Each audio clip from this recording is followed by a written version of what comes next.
Beralih ke informasi lain, kasus anak 13 tahun yang meninggal diduga dianiaya ibu tiri kini statusnya naik ke penyidikan. Polisi menemukan bukti adanya unsur pidana kekerasan pada korban.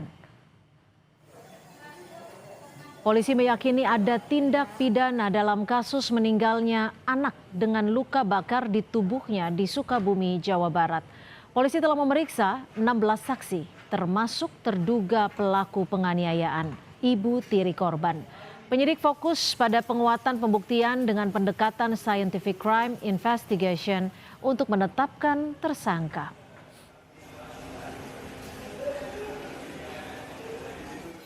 Perkara sudah kita naikkan pada tingkat penyidikan karena kita sudah menemukan beberapa alat bukti yang tentunya bisa kita yakini ini ada peristiwa pidana, yaitu pidana dugaan kekerasan baik fisik ataupun psikis terhadap korban anak, yakni saudara NS. Kematian NS, bocah 13 tahun di Sukabumi, Jawa Barat masih misteri. Penyebab pasti kematian korban masih diselidiki, termasuk dugaan penganiayaan oleh ibu tiri korban. Ayah korban menunggu penyelidikan polisi dan berharap hukuman seberat-beratnya jika terbukti ada tindak pidana penganiayaan terhadap putranya. Harapan saya kalau memang terbukti bersalah, siapapun itu yang sudah melakukan kejahatan terhadap anak saya mau dihukum yang seberat-beratnya. Bila perlu hukuman mati. Dari hasil otopsi jenazah korban, polisi menjelaskan terdapat luka akibat trauma panas dan benda tumpul. Untuk menyelidiki peristiwa yang terjadi pada korban, polisi juga telah memeriksa 16 saksi termasuk ibu tiri korban.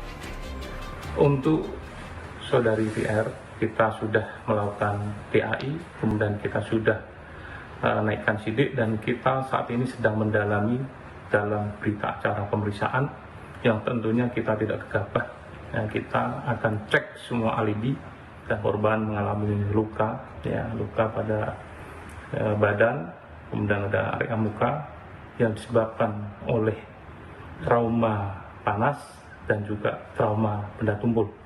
Sedangkan hasil dari otopsi sendiri kita masih menunggu dari ahli forensik yang tentunya nanti akan mendukung pembuktian kita. Menurut dokter yang menangani korban, saat dibawa ke IGD, korban mengalami kesulitan bernafas dan terdapat luka bakar dan luka lebam. Karena pada saat pertama sekali saya melihat pasien ini, kegawat daruratannya justru bukan luka-lukanya, tetapi problem di pernapasan. Terlihat pasien ini sulit sekali untuk bernapas. Terkesan yang seperti luka bakar itu ada sekitar 4 titik. Kemudian ada luka yang sudah terkesan mengering, seperti terbentuk kropeng begitu, itu ada sekitar 3 titik juga. Kemudian ada luka lebam-lebam, itu yang kondisi lebam itu yang mungkin jumlahnya ada sedikit lebih banyak.